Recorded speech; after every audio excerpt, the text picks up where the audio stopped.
Hi, and welcome everybody to another Caregiver Conversation, a program of Sunflower House at Aging Matters in Brevard. And today I'm joined by Emily Zeller from, is it Zeller or Zeller? I didn't ask. It's actually Zyler. Zeller, okay. So I apologize, I've messed it up completely. Emily Zeller from St. Francis Reflections. And today we're going to be talking about kind of a tough subject, grief during the holidays. So welcome, Emily. Thank you, Beth. So grief during the holidays. And what I really want to impose upon you before we get started is the way I think about this conversation is we're going to help you find peace during a season of grief, okay? So I do have a question for you to get started. How are you feeling about the upcoming holidays? Well, I got to tell you, this is going to be sort of like an emotional roller coaster for me. My mom and I lost my dad last November, so I actually had a chance to go through, the immediate holidays, but I'm not sure that we, because it was already so close in, that I'm not sure I totally had processed his loss. He died when I was here for visiting my mom for the Thanksgiving holidays, and so everything was kind of a blur then. And I think that I'm a little apprehensive about how my mom's going to be doing with this now that she's through all of the stuff that comes with having, and me too, all of the stuff that comes with having lost a loved one. And you're sort of in process mode and very logistics and very task oriented, and then everything kind of just settles down, and then you just left with this hole, and I think that's what's going to sort of dominate my worries about this particular holiday, is just missing Dad, so there, the oversharing will continue.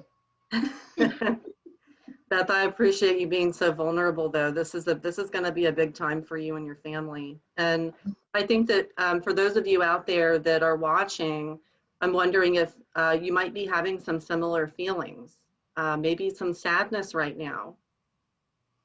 Maybe you're feeling angry, perhaps resentful that others might seem so joyful of the upcoming season. And how about just feeling out of sync with the pace and activities? So something that we're going to talk about as we navigate this experience of grief during the holidays is actually a lot of these emotions are emotions that you might have already been having. These emotions might actually, though, be complicated by, just the festivities that are coming, and just having a little extra stress on some of the memories that are coming up and some of the changes that you might be facing. Yeah, I think it's an extra layer, on top of all the other stuff that the normal stuff, and then we have this layered on top of it. There's lots of stuff. Absolutely. So this is all normal is what I want to tell you. It's totally normal. Well, that makes me feel better. Yes. So today we're gonna help you in a few ways here. We're gonna talk about coping, all the emotions that you're facing right now. How are we gonna cope with this? Mm-hmm. Decisions. There are decisions to make right now, and I think that the reason that you're here today, for anyone who is watching and joining in this conversation, you may understand there are some decisions that you have to make. So we're gonna talk about how to make those decisions too. This to me is the most important. Many of you were caregivers before you lost your loved one, and self-care was not really, I know it's not really in a lot of caregivers' language. When we become the griever, a lot of times it stays that way. We just aren't thinking about how can I take care of myself right now. We're very much caught up in just a lot of emotion. So we're going to talk about that too.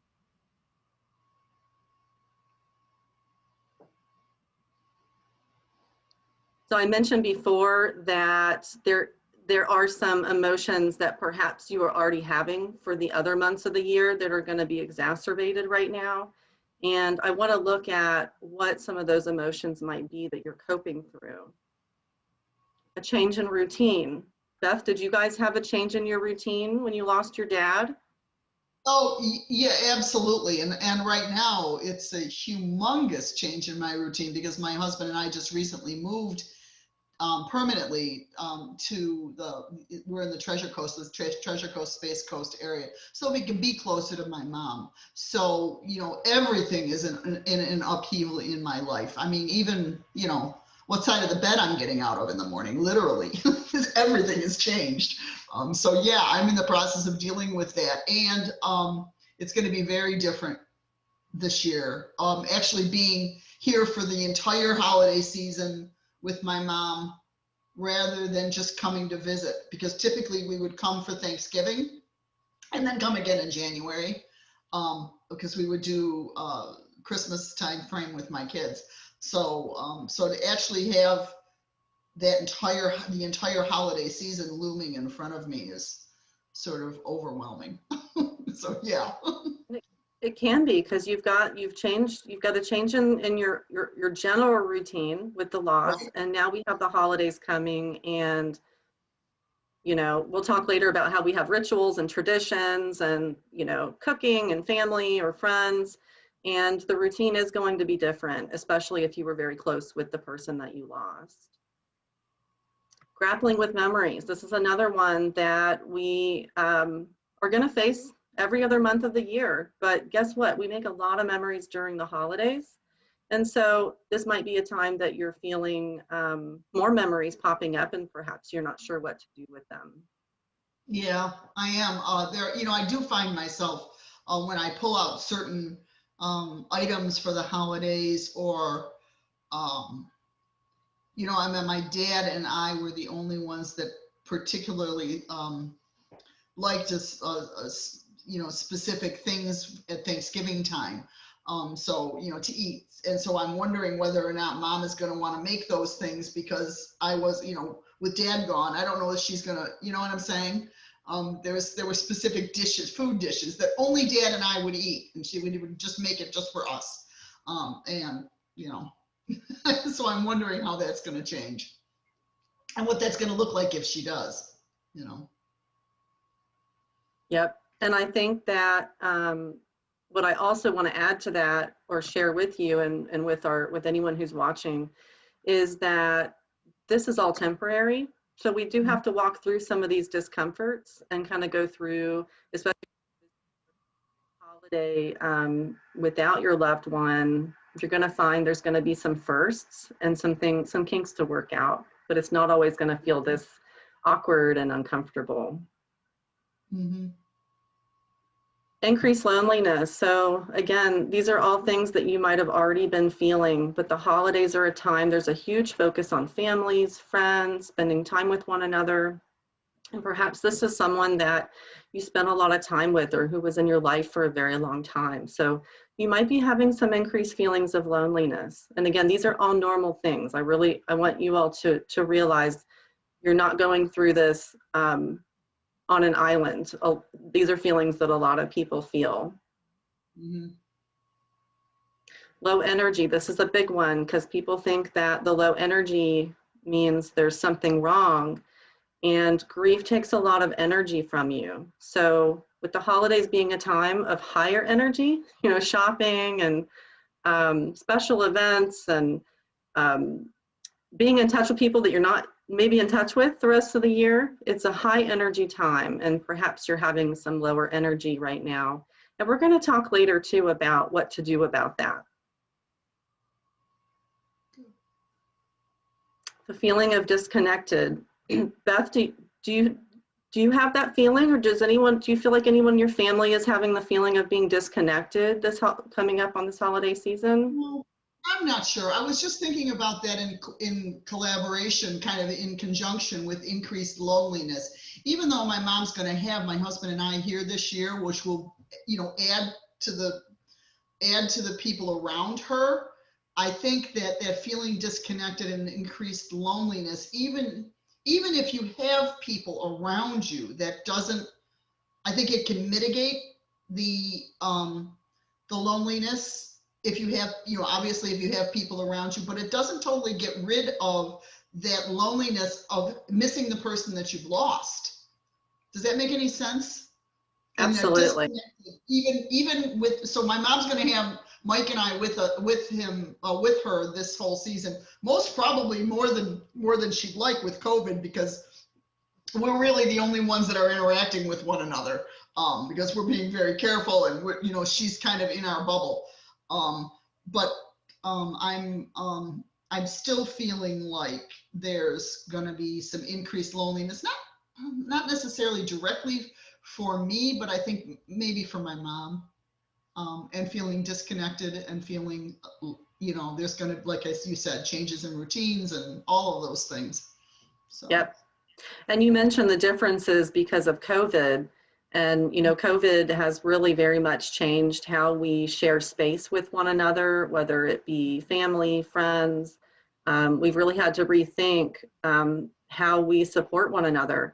And then perhaps for some of you, it's a little bit of a double whammy. Perhaps you lost your loved one during this pandemic. So I can share that, you know, I've seen this happening, and it really does change your grief experience. So if you're feeling a little more disconnected than you like think that maybe you have in the past with a loss, perhaps, I think it's reasonable to think that if you've lost someone during this time, it's going to just feel a little more overwhelming. Yeah. Yeah, I think the whole thing. And then I think that also gets back to the whole angry thing too. You know, I think people who've lost their loved ones during COVID, there's a ribbon of anger that runs through people I've talked to. No. Absolutely. You know, it's that feeling of a loss of control. Perhaps you were that person's caregiver, whether they were living in a facility or living in their home or your home. There's a whole lot that we've all lost control of during this time. And I know there has been a lot of frustration working in hospice. You know, we have seen up close and personal how some of this has impacted families. And it's a unique time. And I think it's a time that we all have to come together and just support one another the best we can. We definitely don't want you feeling even more isolated because of having such a different experience. And again, I'll probably say this again, but these things fortunately are temporary. If you work through some of these feelings, then you will find yourself growing through them. So that's the light at the end of the tunnel, if you will. There would be one. Yeah. That's the good news at the end, is it isn't always going to be like this. Not always going to feel so painful. Yeah. So seeking meaning, this is a very big one in our coping because, and again, we're definitely doing this all year round, but when the holidays come, we're thinking even more about our relationship with our loved one, what it was, what it is now, what does it mean for the holiday season, what's going to change. And, you know, again, I think it's an opportunity for growth.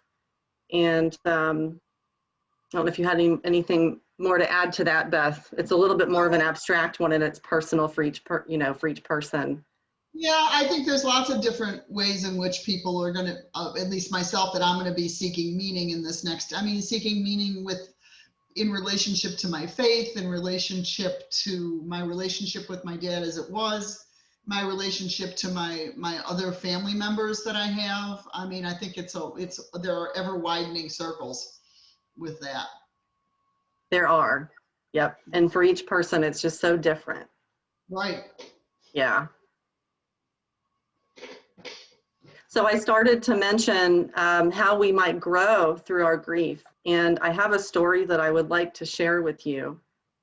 And this, I hope, will get everybody oriented to thinking about, yes, this is a challenging and perhaps painful time, but maybe it's a time where it can also help us grow. So this is the story of the lotus flower. Some of you might be familiar with what I'm about to share, and this might be new for others, so I hope you enjoy it. The lotus flower begins its journey from the depths of the murky and muddy bottom of freshwater ponds. Its journey is long and laborious as it navigates through the darkness. Somehow, it knows there is light above, and as it reaches the surface and blooms, It is transformed as a pristine and beautiful flower. So I have to ask, if the lotus flower had a brain and could be asked as it was growing, do you think you could ever be transformed from the life of this murky and dark mess? Perhaps with all of the time it is spending moving through the muck, it may say no.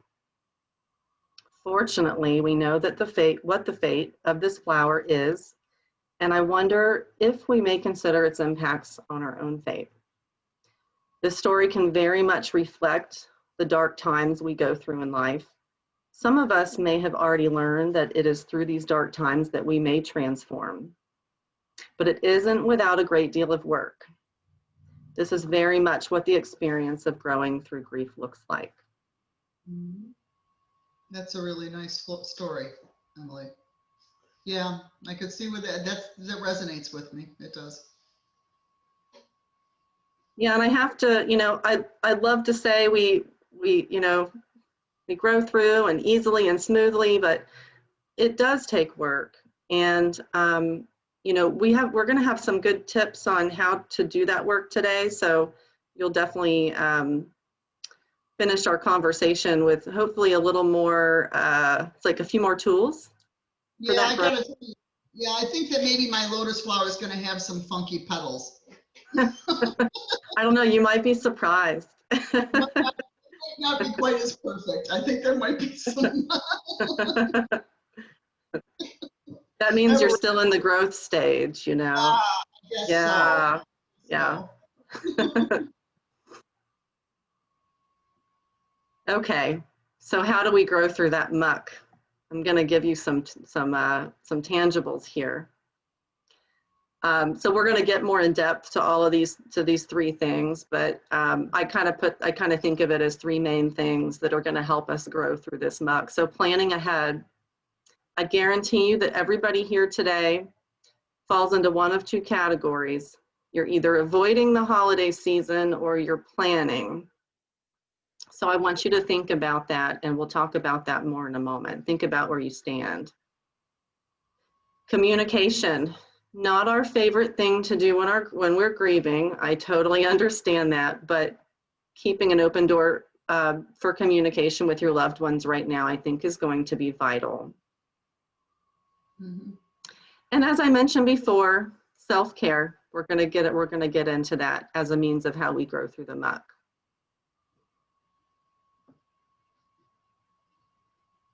Okay, so we're going back to the avoiding versus planning.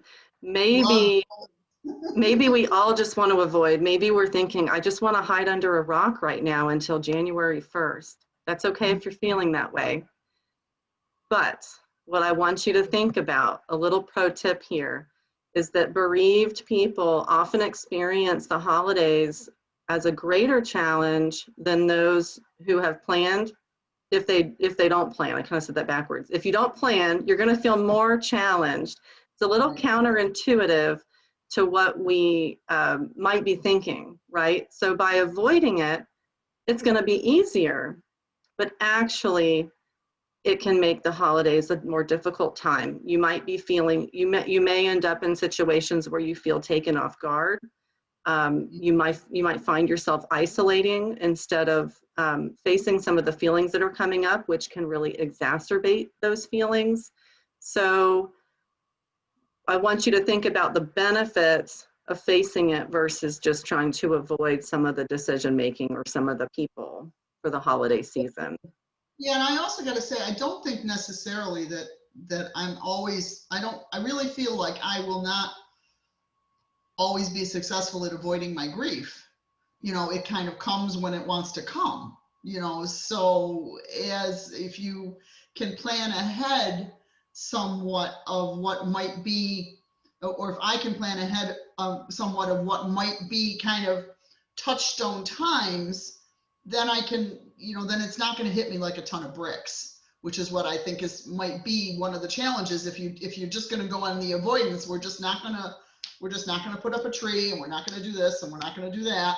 And then all of a sudden something's going to hit because it's not a straight line, something's going to hit from, on my left side of my blind spot, and I'm not even going to know it.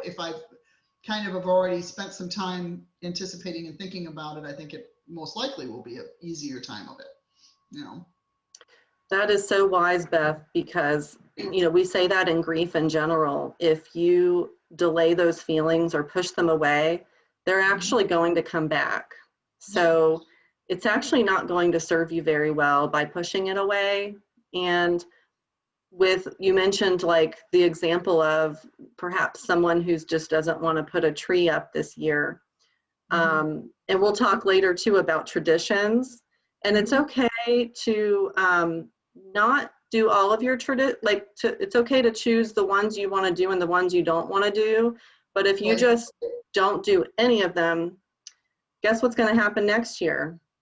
You're going to be faced with the same thing again. So what we're also going to be empowered to do today is to look at how we can just make those decisions, and you don't have to do everything you did last year. You can change it. You probably should. There has to be an acknowledgement of the time, you know, even if it's nodding, yep, it's Thanksgiving, you know, and yep, you know, yep. Yeah. At least there's a nodding acknowledgement that you've acknowledged that it's that holidays here. I think that makes it easier than trying to just, you know, erase it. There's a difference there. I think you're right. I think you're right. Oops. So what does planning ahead mean anyways? So here's a few examples of what we mean when we talk about planning ahead. And really the simple question is, well, what do you want your holidays to look like? And there's no wrong answer there. The only wrong answer is to skip over them entirely, as Beth and I were just talking about. But this is really, what's that? We don't want them to look like anything. Yeah, so that's probably the only true wrong answer, is that you skip them. But yes, be empowered to think about, what do I actually want this year? So do you want to decorate this year? How do you feel about attending gatherings? Of course, we are still in the midst of, you know, some of the COVID precautions. So maybe you've already thought about limiting your contact, but there are different ways that people are getting together now too that are safe. So how do you feel about that right now? What about buying gifts? See, some of these things that we do during the holidays aren't things that are absolutes. We don't have to do these things all the time. So this is to get you thinking about, what are the things that feel comfortable, more comfortable to me right now? What about cooking? You do have permission not to cook this year. Beth, I don't know if you have permission. Permission for God's ears. I probably don't have permission. But that's okay, because my husband's doing most of the cooking, so I can probably take a day or two. Good. But yeah, and you know, you raise a good point. So maybe for those of you who are watching, you're someone that used to always take really a front seat role in the cooking. Maybe you're just cooking a couple of dishes and there's someone who's kind of scooping in and helping you to prepare the rest. There's no wrong way to look at this here. Right. What about sharing a holiday meal with someone? Maybe you don't want to go to a large gathering, but maybe you just feel the need to meet up with somebody for a holiday meal, or have one or two loved ones over to share that meal with. And what about past traditions? So we're going to get into the meat of the traditions conversation next. This is a really big one for people. So I did touch on traditions a little bit before. And the big question being, do you want to continue old traditions? So what's usually recommended is that you kind of pick and choose what's going to work for you. Most people don't necessarily want to go through with all of their old traditions, but I definitely don't recommend that you get rid of all of them, because they do have a place in our life. And even if they bring memories of your loved one, we're not trying to get rid of those memories. We're just trying to make them more manageable right now. Do you guys have any plans, Beth, for yours? Oh, goodness. You know, again, because this year's going to be so different, and it's even going to be different than what I had thought it was going to be, because normally like I said, we spend Thanksgiving with my mom, and then we go up to New England to be with my kids. And I don't know that we're going to be doing the New England thing this year with the kids because of COVID. So I have no idea. So my mom's had this tradition. Mom and dad have had this traditions, all of their traditions with Christmas time for the past decade or so. They kind of did their own thing for Christmas. So I'll be curious to see what I expect my traditions to be incorporated in a different way, I guess is the way I think we're going to be we'll be putting up a lot of the same decorations, and I'll probably be cooking the same kinds of meals, because we sort of do the same, we do something for Christmas Eve and then something else for Christmas Day. So I expect to do that, but whether we're doing them at mom's or here and what that looks like is going to be interesting. I think I'm going to try to just partially stay open to what mom wants this year too. Whether or not she wants to come to the house or whether or not she wants us to come down there for part of it. I don't know. It's going to be very different for her because when dad was the last couple of years that dad was ill, he was in a skilled nursing facility. So mom was it was a different thing for her too. She didn't do a whole lot of decorating at all at the house. She would spend the days with dad. But then she did have some alone time herself. So I think this is, the whole thing is going to be, all the monkeys are back in the barrel, and we're going to figure out what that means. Well, you touched on an important concept here, which is flexibility. And we'll talk more about flexibility later, but I love that thought in relation to deciding what traditions you're going to use, because maybe some of you are watching this right now and you've never thought about this and you're thinking, I'm not really sure what I'm gonna do and not do. So being flexible is important. Even down to maybe you pull all your decorations out and you're set on putting them all up, and then maybe you decide, this isn't really feeling right. I'm only gonna put certain decorations out this year, and that's perfectly okay. Definitely give yourself space to let your feelings ebb and flow. So, because they very likely will. So I think, Beth, you're going to be such a strong support for your mom this year. I hope so. I have realized throughout the years, even without the loss of my dad, when you put out holiday decorations, you have to put them all away. And it seems like a good idea to go, bat crap crazy on the front end. But I have to tell you, after January 1, and I'm putting all these boxes back away, it's like, who thought this was a good idea? You just pulled all those boxes out and now you're putting them away. Yeah. It's good to think that through. And, like the conversation about having, what your energy levels are like. So be realistic with yourself, don't. And maybe you're thinking, oh, I have to entertain other family members because we always do this. And, it doesn't have to be that way, and maybe this year you scale it back a little bit. Maybe next year you feel, okay, I've got the energy this year, Year after year, our grief is going to look different. And so the flexibility is going to allow us to honor that. Yeah. So we want to think about also, do we want to bring in some new traditions? And I think this is a beautiful concept.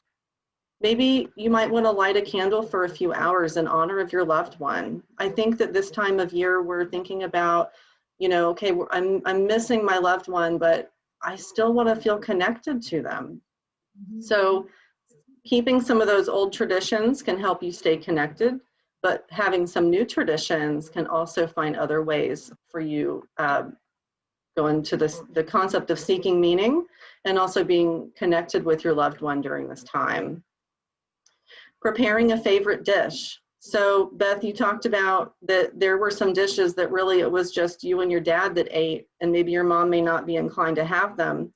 So maybe the compromise is, I really enjoyed having this pecan pie with dad, so I'm going to make it, and I don't care if nobody else eats it. I'm going to, It was actually, it's funny because nobody else liked it because it really is kind of one of those, it's turnip. And I know most people just absolutely go, oh my God, I hate it. But there was something about it. I would like it and my dad would like it and everybody else at the table would just go, yeah, no. Yeah. So, yeah, so it very well might be that I just might buy one and make it myself and, yeah, it'd be okay. And have that in honor of dad, you know?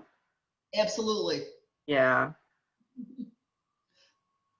Perhaps it's going to a place that you enjoyed together. So I want you all to think about how you can think outside the box during this time. Your holiday doesn't have to look exactly like it did last year or the year before. Right. And finally, there's something to be said for just being able to reminisce with people about your loved one, sharing memories. I know in my family, something that's very common is with people that are no longer with us, we may want to share funny stories about them. Humor takes us a long way. And Right. even though they're not here to share this time with us, there's plenty of things about our loved ones that are to be remembered and are so valuable, whether it be a funny story or something endearing or how they helped you. So we definitely want to continue. We want to honor those stories and share them with others if we can. And that could be a new tradition for you. Mm-hmm. Okay, so holiday parties.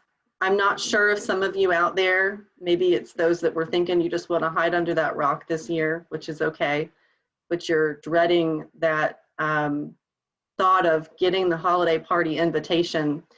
There probably aren't going to be as many invitations sent out this year because of, that we're still limiting our contact due to COVID, but you may be receiving some invites. So I do encourage you to respond. It's contrary to the hiding under the rock. You might want to, ignore the invitations, but don't be afraid to respond to them and respond to them under your terms. Perhaps you want to decide if you want to attend at the last minute. You can ask the host that, hey, I'm not really sure if I want to go right now, but could I let you know in a couple of weeks? I think most people are going to be flexible to that. Right. Inform them in advance that you might need to leave quickly or even early. And I do want to highlight that there's a lot of get-togethers happening via Zoom right now. So I'm not necessarily talking about face-to-face parties, because I know there's going to be so many less of those, but this might even go for the Zoom invitation. And maybe you want to give yourself an out and not stay for the entire party. So it's okay to set some standards there. We've touched on how your feelings are just going to be ebbing and flowing during this time. So allow that, be patient with yourself, give yourself that space.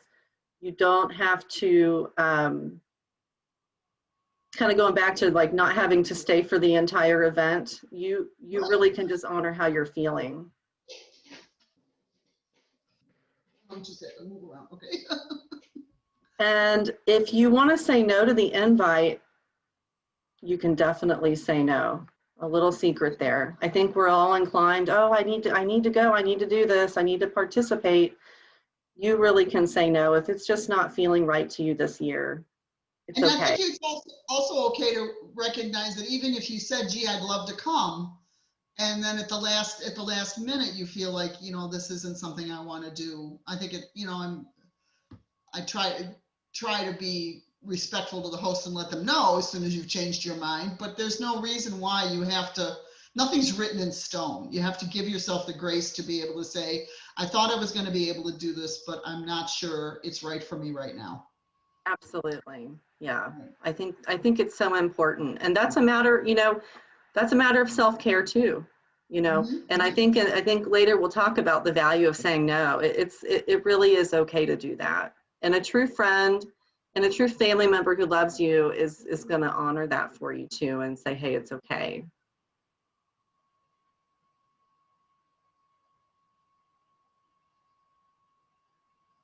So I'm going to give you a few tips on planning ahead. It is totally okay to trim down. You can limit your commitments. You can limit your shopping. You can, of course, some of us are already avoiding going out and shopping. We might already be doing it on the internet. Make this time whatever it is that you want it to be. If you feel that you need to trim down what it normally is, then by all means. If it feels unnecessary or overwhelming, you definitely have permission to trim as much as you need, whatever your comfort is going to be this season. Beth, do you feel that you guys are trimming in any way, or that your mom might be doing that? Or have you thought about it? Yeah, my sister, you know, I think that, well, first of all, last couple of years, I've done a lot of couch shopping, and it's probably going to be a lot of couch shopping again this year. But yeah, I think that just in general, it's going to be, we're going to be a little more limited, and we're going to be, just by necessity of what the situation is globally right now. I think everybody's going to have sort of trimmed down family commitments, and I do think that I probably will pull it back a little bit. I'm worried that mom is going to feel overwhelmed if I give her, like, you know, I don't want her to feel like she has to just jump into this middle of this huge holiday season.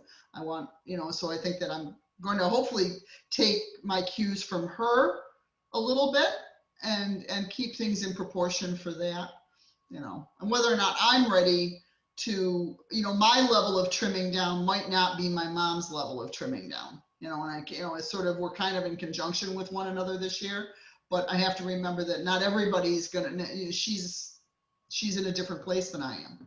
So, you know, and it just occurred to me, the benefit to the continuation of us, most of us, I think, wanting to be safe and limit some of our activities anyways. The benefit to that, if you're having a difficult time right now with the holidays, is people are probably less likely to question why you might be trimming things down. So it might feel a little more inviting, you know, because maybe you've already trimmed a lot down in your life to accommodate some of the limitations that we've had to have socially. So that might end up being a little more supportive for you during the holiday season. Yeah, absolutely. Make changes. So accept that this time is a time of change. It's just inevitable, unless you do go ahead and hide under that rock. I don't know of any rocks big enough to fit us, but unless you do that, there's going to have to be changes that you make. So go ahead and plan for that, because your circumstances are different this year. Expect that you're going to have alterations in some of your plans, some of your traditions. And what I want you to think about is, really, we want this time to mirror what a lower stress situation might be for you. So yes, there's going to be change, but let's think about how these changes might happen that are also going to support your own peace. And Beth, I think you've said a lot about that so far, and how you're going to be supporting your mom through that, and just being flexible, right? Right, and I really am looking at it as a very golden opportunity because of the fact that everything's changed so much right now with being in a new house and you know, everything, and even with COVID, you're right, and with everything being so different this year, that I really am giving myself the permission to not have all my ducks in a row, which is very counterintuitive to me. I'm really very much a planner. So to not have everything planned down to the minuscule, that's something that like I said, I'm gonna grant myself the flexibility this year to just say, you know, it's all gonna be different this year, and it might not all be different, but what's not exactly the same, I'm gonna, and some of the stuff might or might not work. Might work this year, or it might not work this year. And I know that next year, that doesn't mean we have to do the same thing over again. We might try to establish, you know, some sort of tradition, and it you know, falls flat, you know. And so I think that I don't expect that this year has to be the template moving forward either, you know. That's such a good point. Nothing is set in stone. And I love that you addressed, for those of us that are planners, how this time might be even more uncomfortable, because we want to know what is the exact thing I need to do that's going to be the most comfortable. And we're not going to necessarily know that right off. Grief is it's a journey of exploration. Mhm. And so I just love that you're giving yourself permission, Beth, to just say, well, I usually like to plan. I'd like to have a plan, but maybe this year I need to loosen up the grip a little bit on what that's going to look like. Yeah. And I think that we may find more comfort in that too when we loosen our grip like that. I think we'll find more comfort and tuning into what your needs as a family are. There'll be space for that. Oh, well, Exactly. I guess we don't even have to talk about this, flexibility. We've been talking about flexibility all our entire conversation, so it must be pretty important, right? I think Playing things by ear. What's that? I said, at least for me it is. I think that's where, and I think that's just that's the backside of being sometimes a little more of a control freak than I probably should be. I know it's going to come to a huge surprise to my friends and family, but yeah, that's the flip side to it. So yeah, absolutely. Learning to play it by ear. Yeah. Okay. Yeah. And just remember that, you're the lead authority on what's best for you. So Exactly. It's funny because, yeah, sometimes we make these plans and then we get caught up in, well, I need to see it through versus, well, wait a minute, I'm feeling differently in the middle of this plan that I've made. And I think that it's important to honor that during the holidays, you may have some of those experiences. You might decide, okay, we're going to do X, and then perhaps your feelings change in the middle of it, and that's okay. Right. Yeah. Which I think is a good segue. Communicating with your loved ones. And I said earlier,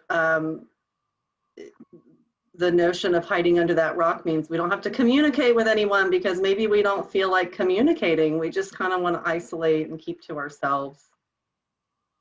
But I want you all to remember that your plans may affect the plans of others. So we experience the holidays, most of us, with other people. So what your holiday may have looked like last year or the year before, and perhaps it's not going to look that way this year, chances are if you're making changes, it's probably going to affect another person or people. So think about that. Well, and one of the things I'm trying to be cognizant of is that the plans of other people very well, because it's family, are going to be plans of people who are most likely also grieving the same loss. Maybe not in exactly the same way or exactly the same, strength, of the grief. But all of our family is going to be expressing this. It's going to be affecting all of us. So not only are my plans going to affect others, but I have to be flexible for other people who might or might not want to do what I've got planned. That's absolutely right. That's absolutely right. So some of your loved ones may not understand how you're feeling, but you can help them to understand. And whether that be a family member who's grieving the same loss, or maybe it's someone who didn't have a relationship with the person that you lost, we all experience these things differently. So communication allows us to let people in and let them know how we're experiencing that loss. And during the holidays, it's really important for a couple of reasons. One, like you said, Beth, they may be grieving as well. So that allows a little bit of a bridge between the two of you to be supportive of one another. And it also, if you are feeling inclined to self-isolate, it kind of brings you out of that and gives you some extra support when you're building that bridge with them.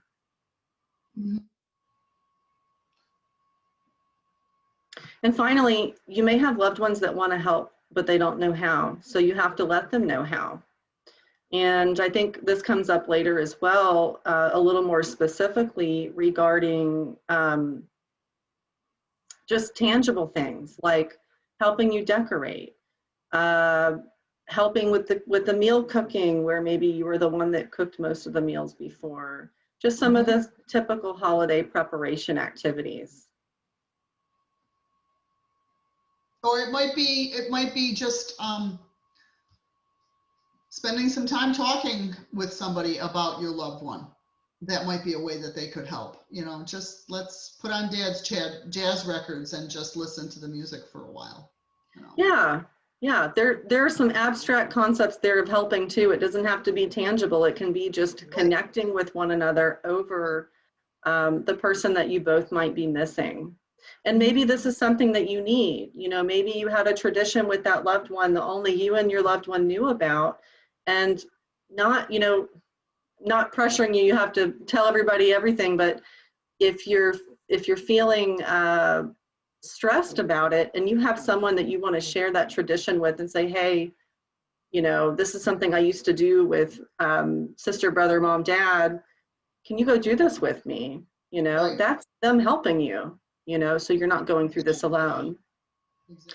Okay, so self-care, we're gonna touch on self-care, which to me, like I said before, I think is really the most important. And I really think about self-care as having 4 qualities, or here we're saying 4 pillars that are interrelated. So if you take any one of these items out, then you're bound to be feeling unbalanced. So that's what I want you to think about. We've got our physical self-care, our social self-care, emotional, and spiritual.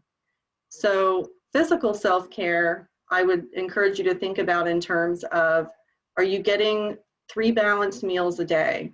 Are you sleeping? Are you hydrated? Are you drinking enough water? What about your health? Are you getting to your medical appointments, whether they be routine or a treatment that you might need for a chronic illness? Your social health. So I know I keep going back to, you know, some of us kind of just want to get out of the social sphere right now, but I really want you to think about the importance of connecting with others. And we've talked a lot about flexibility and honoring where you are. So getting your social health needs met doesn't mean that you have to be a social butterfly right now. Maybe it's connecting with someone by phone. Maybe it's talking with your sister or brother once a week for an hour or 30 minutes or 20 minutes. There's different ways we can get our social needs met, but Yeah, it's very and important. I would say, you know, we are social creatures by nature. So I think that if we're going to look towards our overall health and well-being, there needs to be an acknowledgement that antisocial doesn't generally work for most people for the long haul. You know, I mean, we can have days where we want to just, you know, crawl into a deep dark hole, but you know, I don't think it does any of us any good to start to decorate in that deep dark hole. I'm not putting up curtains or putting, you know, pictures on the walls. You know, Yes. I can go there every once in a while, but we're not gonna inhabit that deep dark hole. Exactly. Yeah. And, you know, and we'll talk a little more later too about the difference between solitude and isolation, you know, because sometimes we need the solitude, but if we're in straight isolation mode, then we're just avoiding all of the social needs that we might have. And I also want to mention, you know, in grief, we do have to push ourselves. Remember the story of the lotus flower, that this is work. This isn't something that just comes naturally. And grief is not, I think, Beth, you even said earlier, grief is not linear. It's not. So, and there's really no roadmap. You know, we have some ideas of concepts and what we think grief will look like and how people grieve, and that's all really great, but actually each person grieves differently.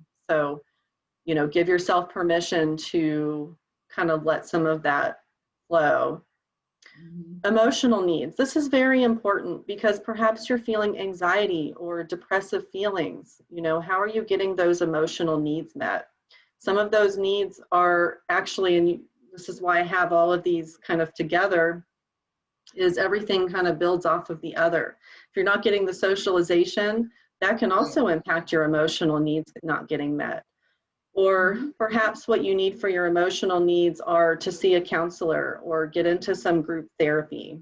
At St. Francis Reflections, we actually have grief support groups, and they're for not only loved ones of our hospice patients, but also for the greater community. So you don't have to have a loved one with us to participate. That's so important to know that St. Francis Reflections is open to the community, and you don't have to have necessarily an ongoing relationship with St. Francis to say, hey, is there a group I can meet? And there are different groups that are meeting out there right now. I know that Sunflower House did have some groups that were meeting in person prior to the COVID, and those have taken a little bit of a back seat. But feel free to get a hold of me, and so we can talk about who I might help connect you with for help with support groups. Because it could be talking. You're right. It could be talking to a counselor, but it could also be joining a support group. Yep. And I think it's also good, that we have all these resources, because someone might be more oriented to a group concept, and someone might be more oriented to the individual counseling concept. So there are some good resources in Brevard County. So yeah, it's definitely good to take advantage of finding out what's what. Spiritual needs. So if spirituality is something that's important to you, then you definitely want to keep that in mind as well. As I mentioned before, when we're grieving, we tend to kind of let some of these things slide. Our routines change, our needs change, and we just lose sight a little bit of what was important before. So if spirituality is important to you, then this is something that's very important for you to continue, and to, whether it be meeting as a community, doing, a private practice, or meeting with an individual, you definitely want to spend some time there as well as a means of self-care. Yeah, and I think it's okay to recognize that with any one of these pieces, even though you might have dropped it, it's okay to pick it back up again. It doesn't have to stay on the floor forever. It's okay that it got dropped, and it's also okay to pick it back up. That is so true, Beth. That is so true. We have to give ourselves grace right now, and so many things change when we have a loss. And as I said earlier, this is all temporary. It's not something that is always going to be this way. But by all means, if there's something that really worked for you before, and you haven't been able to continue it, think about how you can pick that back up now, especially during the holiday season. It's going to be very beneficial. I know my Jewish friends have just recently gone through the high holidays, and Christian friends are looking down the path towards Christmas, and those by nature come with them a spiritual component. Sort of the definition of that. So it's during this holiday, and that's why we're doing this particular thing right now, is because everything's kind of heightened. So there needs to be a nod to that spiritual piece that's very deeply rooted in all of us, or most folks. I shouldn't say all of us, but most folks. They have some sort of something that they hook to at the holiday times. Yeah. And, it's just occurring to me too, in the context of what you just said, and with all four of these pillars of self-care, we have holiday traditions that are tied into our spiritual practice, our physical needs, our social and emotional. So when you're thinking about the traditions that are most meaningful to you, if there's something that really makes you feel good, but you're like having a little bit of a hard time going forward with it, I would encourage you to kind of go outside the box and go ahead and do it, even though it's a little uncomfortable this year. Because if it's going to ultimately be supportive for you, yes, there's going to be discomfort right now, but if it's going to be supportive, then I would say give it a shot. Yeah, I agree, and I think that there's a great opportunity there to think about who in your bands of friends and family and loved ones and your community you can reach out to for help with that sort of thing. You don't have to do these things totally by yourself, at least the first time through, unless that's what you want. But I mean, there's ways to be able to, incorporate folks that are looking to help. Mhm. So if you have a church member that, that you would always spend 5 minutes talking to during church social, and she says to you, how can I help? There might be a way for them to be able to really help you through some of the more awkward things that just you haven't quite gotten into a rhythm with them yet. Mhm. Those are, yeah, a lot of valuable points there to consider. So what does self-care look like for all of you right now? And we're going to come back to this in a few moments as well, but write that down. What does it look like? Beth, what does it look like for you? I'm going to put you on the spot. Right now, I think that, you know, carving out some time that, I have a friend of mine that said, how do you get to important if you're always dealing with urgent? And I think during the holiday time, you can very much get wrapped up in the urgent. Oh, I've got to get these gifts, or I've got to get these decorations, or I have to cook this meal, or I have to do this, or I have to do that. And it all feels very urgent. So self-care for me will probably mean carving out some time over the next few months to get to stuff that I might put a little farther down my priority list and that I would normally bump off of my priority list because I just don't have time to do that right now. So self-care might be okay for me to, and I think that I will be able to model that for my mom and for my, because I think that people do really learn more from what it is you actually do when it comes to self-care. If I practice my own self-care, I think that will help those around me who are also grieving. So yeah, for me, self-care is going to be looking at making sure there's a few things that are just on my important list. Mine. And you get to call those shots on what's important. Yep. Yeah. Yeah. So I've got 6 tips for you, some tangible things that you can take with you today.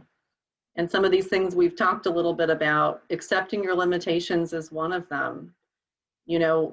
Grief does take a lot of energy. So honoring where your limitations might be and just letting the time and the space that you have this holiday season reflect what limitations you might be experiencing. And, I would also encourage you to lower your expectations. That will give you just permission to honor where you are right now. And you can lower those expectations, but then if you're feeling better, you can always add things. I have a friend who actually said that sometimes is the key to happiness is lower expectations.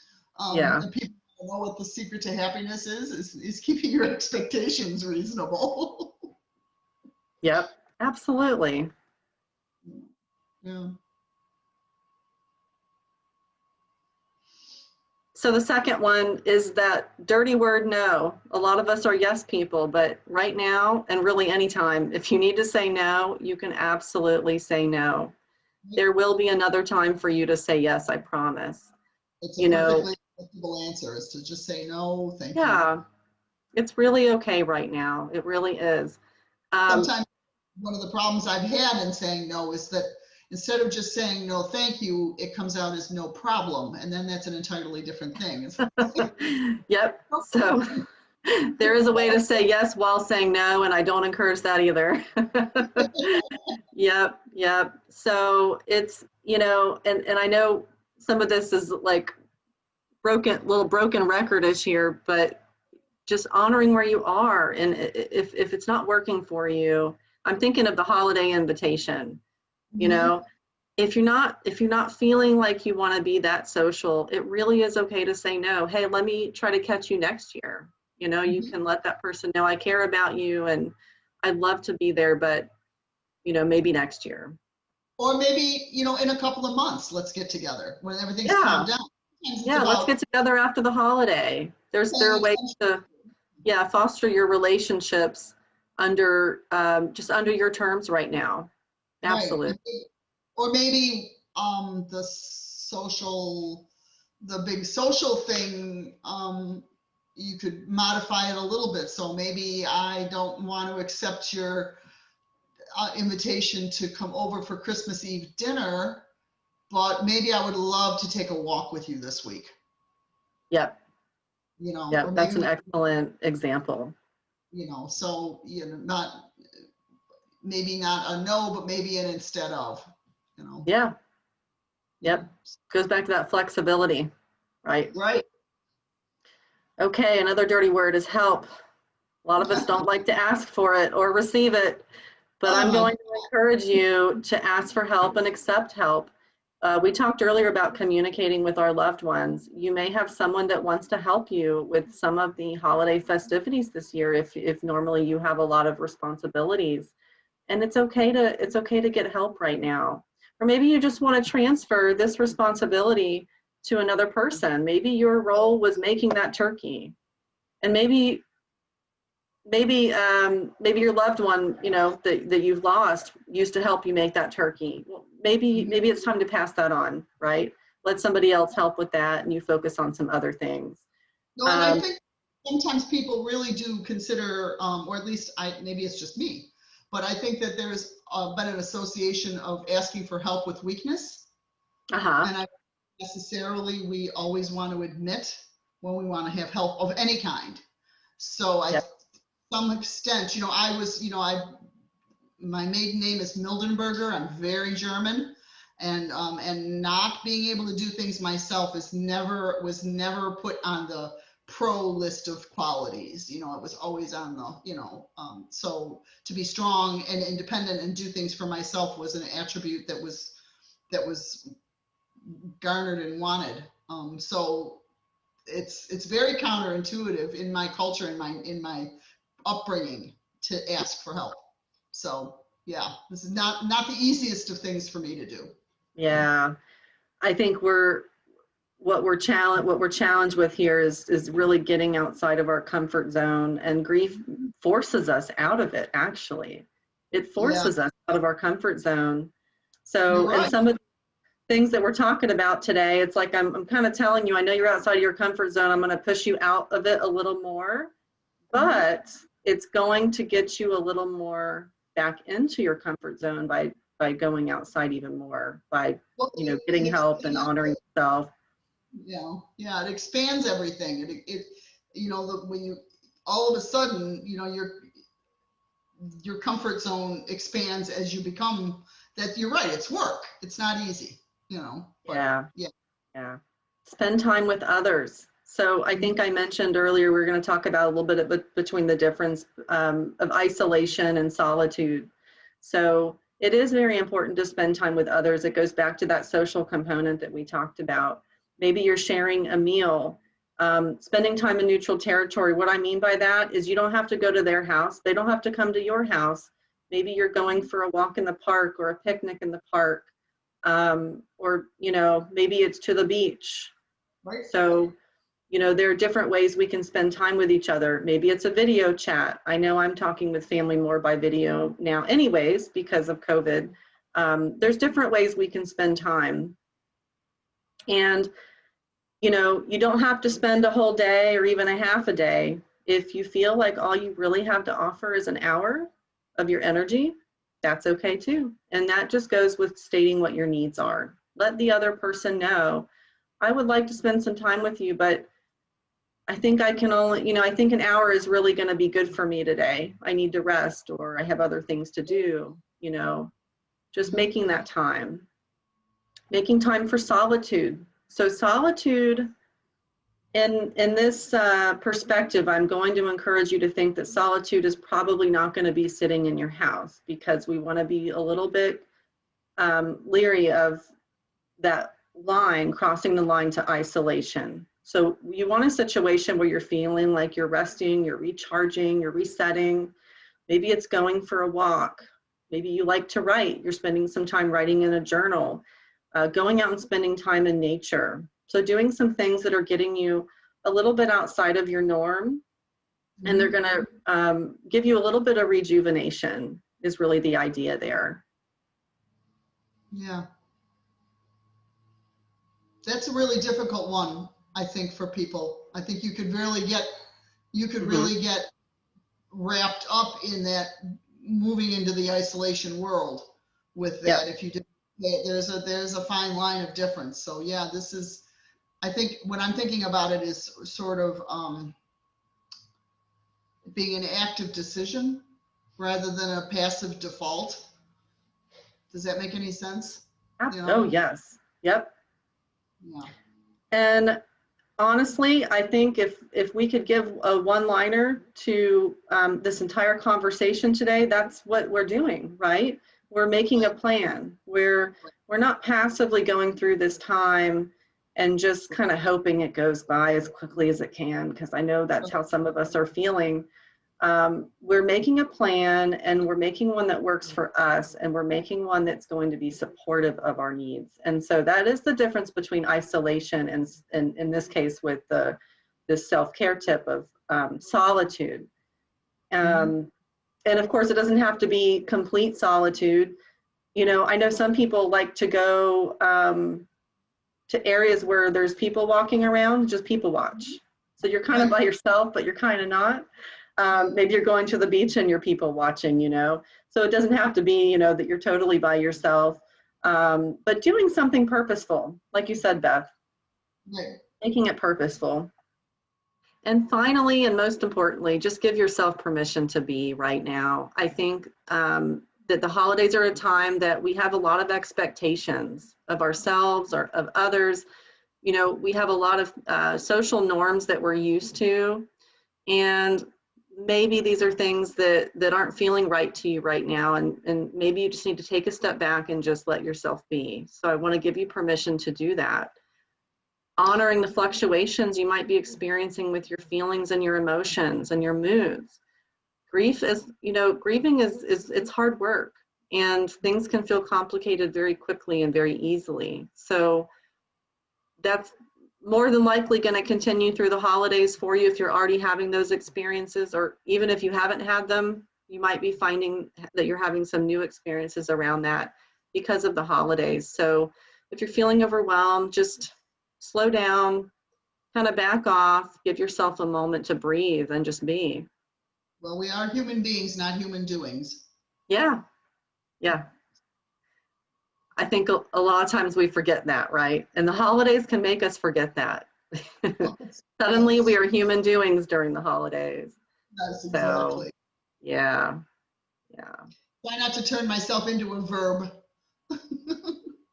That is so wise. I love that.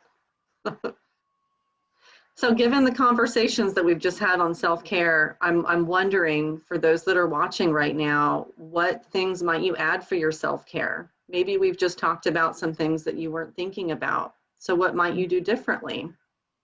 Beth, you talked very proactively on the last question. Was there anything else coming to mind based on some of the things we just talked about that you might try differently? You know, I did like the idea of maybe incorporating something to kind of honor Dad in a you know, I don't know what that's going to look like, but it might be just like I quickly mentioned before, my dad really loved jazz, and I might ask my mom if we could spend some time just listening to Dad's jazz records, you know. And so that would be self-care for me. Oh, I love that. Some time to just sort of disconnect, you know. Yeah, that's great. I love that. And you know, music does something for us that nothing else can do. I mean, it transpires feelings and emotions and circumstances. So I think that's a great idea. Yeah. So I have a closing story, and this is a story that is not new. It actually appeared in a magazine entitled Bereavement, back in the November and December issue in 1991. And the title of it is I'm Not Ready Yet. Wondering if anybody is feeling that way. Okay, here it is. We should know better by now. It shouldn't keep surprising us, but it does. No matter how hard we try, no matter what we do to prepare ourselves, it still happens. Year after year, generation after generation, it arrives without delay. It stays too long, but never lasts long enough. It's filled with both anticipation and dread. And though we never learn enough, we know far too much. It is greeted with great joy and heavy despair. And it is always announced by the universal cry of, I'm not ready yet. It's the holidays that are coming, and I haven't even cleaned up the fireworks from the 4th of July. I'm still unpacking boxes. We've moved again. And now the calendar says it's time for the annual migration of memories and the great Stuff the Turkey contest. Last year at our gathering, the turkey won. Because we're in another new place, we will again have the dilemma of where to put the tree and how to explain to the company about that one empty stocking. Nothing fits this year. I can't find the ornaments. The kitchen is too small, and the pink plastic flamingos we brought with us from the Louisiana swamp are going to freeze in the 20-degree below zero temperatures. I haven't memorized my address yet, and the grocery store is in the wrong place. I keep forgetting where I've hidden the gifts that I bought during the summer, and nothing seems to fit in this place like it did in the last one. We were comfortable in the last place, but then I forget that's what we said when we first moved there too. We always seemed to be more comfortable in the last place. At least we knew where the memories were and where to put them and how to handle them. Here, in this new place, no one knows our story, our history. It is as if we have no past. It's easy to blend in, but not so easy to settle in. And the holidays are coming, and I'm not ready yet. I'm not ready yet is the universal cry of all beings. I'm not ready yet for first grade, for crossing the street by myself, for sleepaway camp, junior high, getting married, getting a job, for having children, for burying someone I love. I'm not ready yet for grieving, for handling the holidays, for stuffing a turkey, for finding a place for everything, for living where no one knows my story. I'm not ready yet for Thanksgiving, Hanukkah, Christmas, for New Year's or Three Kings Day, or even for blizzards or frozen pink flamingos.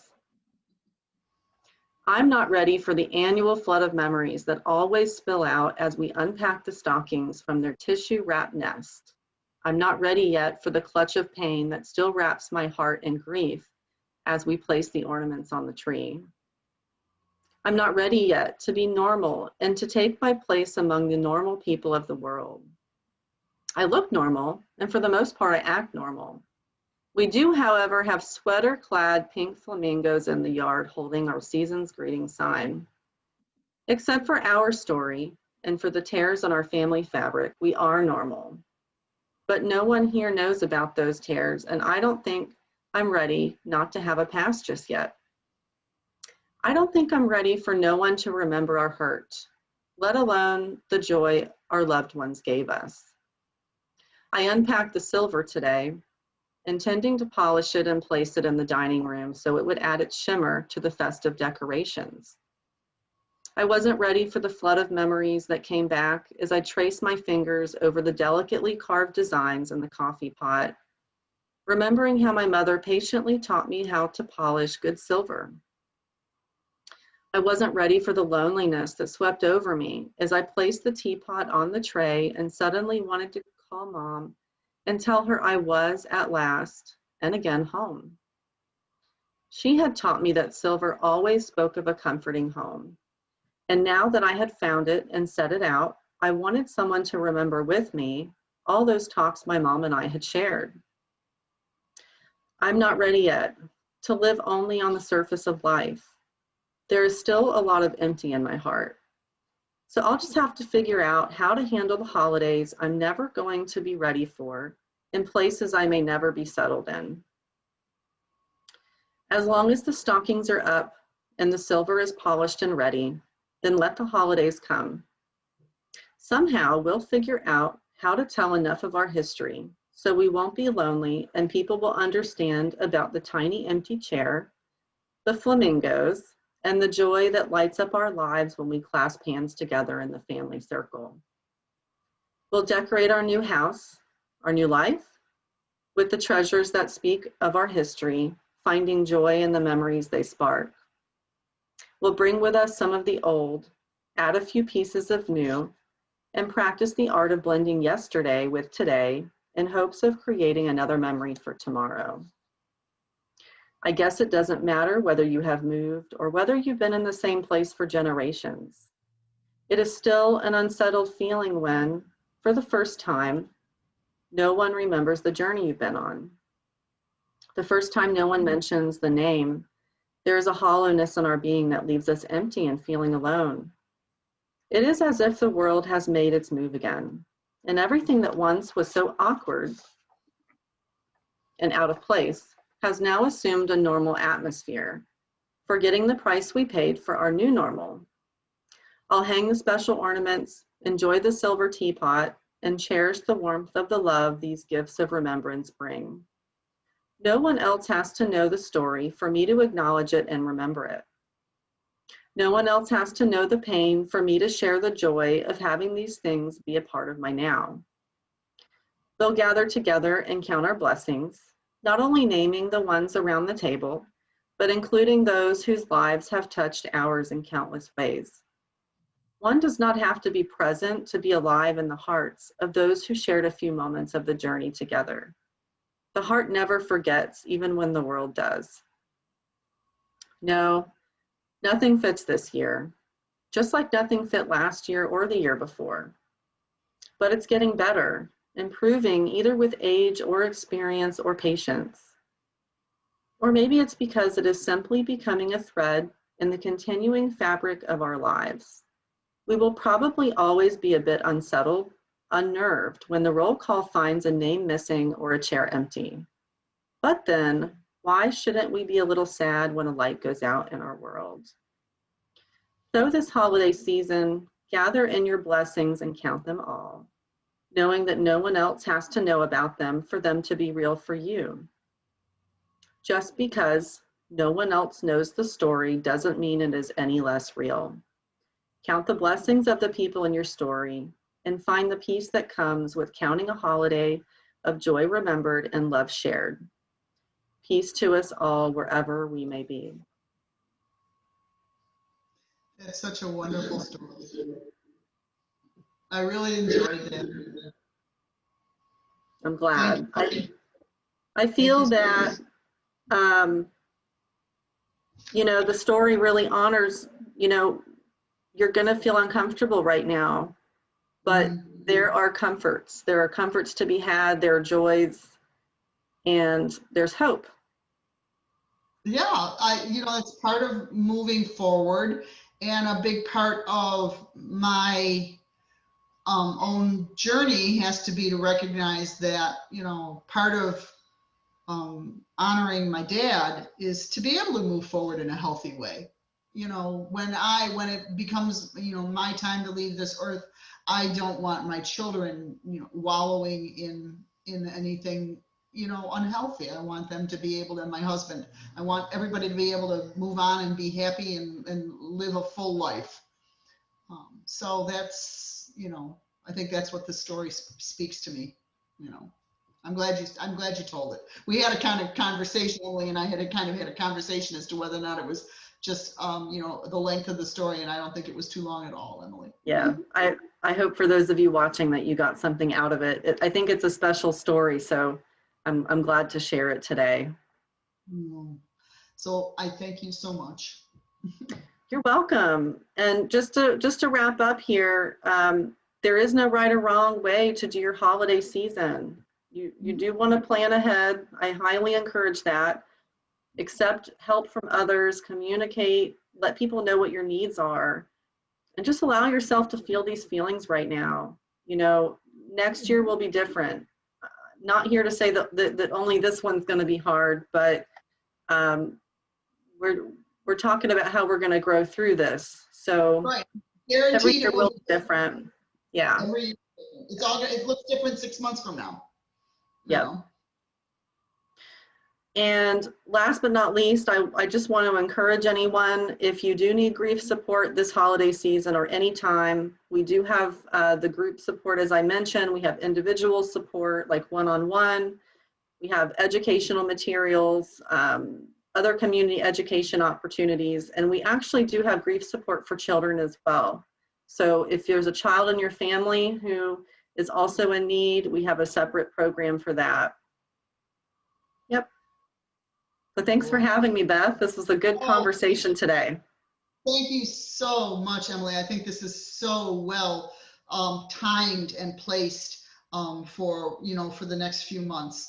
And I think that a lot of the stuff, even though we're talking about grief during the holidays, I think a lot of this stuff is applicable throughout the year. We're thinking about. I'm specifically thinking about the Christmas holidays, but there are holidays, like I said, throughout the year. So if your loved one, I'm specifically thinking about my loved ones. My dad didn't serve, but I have loved ones who served who are gone. So maybe, maybe Veterans Day, maybe, there's Memorial Day, maybe summertime and 4th of July or Easter. Any of those holidays throughout the years can have, special meanings, anniversaries, births, weddings, all of those things are going to bring up this sort of time for us need to be able to give ourselves some grace. So yeah, very good to think about that. All of the holidays are very important.